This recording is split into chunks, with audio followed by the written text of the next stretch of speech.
So magandang umaga po sa inyo mga kaibigan. So disclaimer, this video is for entertainment purposes only. Ayan, kung makita niyo mga kaibigan, dito tayo kanina. So meron tayong nakitang dahon na kakaiba. Napakan ho natin mga kaibigan. So binaba natin sa tubig. Pakita ko lang sa inyo mga kaibigan. Dito galing siya eh. Ayan, so ito po mga kaibigan yung isa. Yung dahon natin na nakita. So kambal po siya na dahon ha. Ito po siya mga kaibigan. So binabad ko siya sa tubig kasi kunot. Itong pinakakaiba mga kaibigan, makita nyo. Ayan, so isang dahon po siya mga kaibigan, pero siya ay balik magkasaklob po siya oh. Nabali na ito mga kaibigan yung gitna kasi gawa ng naapakan ko kanina. Kung hindi ko naapakan, hindi ko siya napansin. Ayan mga kaibigan oh. Ayan po siya. So baliktad po siya mga kaibigan ha. Isang ano lang siya, tangkay. Tawag sa amin, isang kapungayan. Ayan po siya oh. Hindi po siya inan mga kaibigan na, hindi ko siya sinaklob ha. So binabit ko siya sa tubig, sabi ko para lumambot. Kasi kunot na kunot ho siya kanina. Ito medyo ano na eh, bumuka na eh. Ayan, lumapad na ho siya mga kaibigan. Ayan po.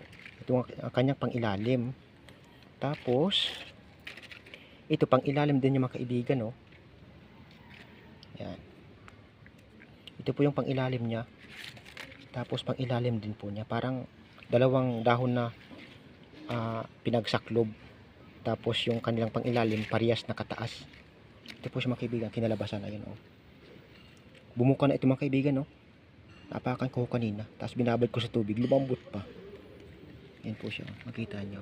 Ang dahon na kakaiba. So ngayon ko lang po ito nakita mga kaibigan, sa katagalan ko na nakita ng kambal na dahon ha. Baliktaran. Ayan oh siya oh. Ayan.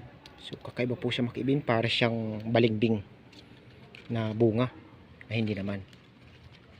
Ayan pa out natin. Ayan po siya. Kung ating bubuksan, ganyan po siya. Bumuka na itong na dito mga kaibigan. Pero lagyan natin ito ng stick wheel mga kaibigan para madumikit pa rin siya. Sayang eh. Kakaiba ho siya mga kaibigan. Isang ano lang siya, isang tangkay.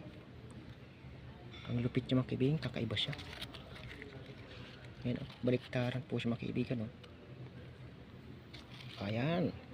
So ilan po mga kaibigan ang kakaibang dahon mga kaibigan na baliktaran. Ang kanyang panlabas ay nasa loob parehas. Ayan, yung kanyang pangilalim, siya po yung nasa labas. Kabilaan po siya. Ayan. Ang kakaibang dahon mga kaibigan. Ayan. Pero kung titingnan mo, para siyang ano, para siyang kambal. Kambal nga siya pero nakataob sila parehas mga kaibigan. Para siyang barinahan sa pakpak ng manok na baliktad. Ayan. Yan po siya mga kaibigan. Tapos pag ilipat mo sa kabila, ganun din yung kabila. Ayan. Pero pag gayaan mo, naging isa sila. Ayan o. Pero isang ano lang sila mga kaibigan o. Ayan.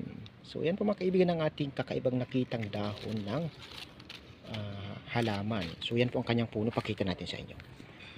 Ayan po ang kanyang puno mga kaibigan. Para siyang puno ng tsampaka. Pero hindi po siya tsampaka. Namulaklak din po siya ng puti. Kaso maliliit lang po siya. Ayan po siya.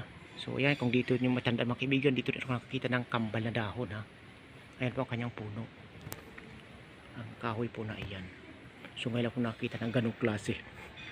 Parang may pagkamanok din po mga kaibigan. Ayan, so thank you so much po sa inyo mga kaibigan.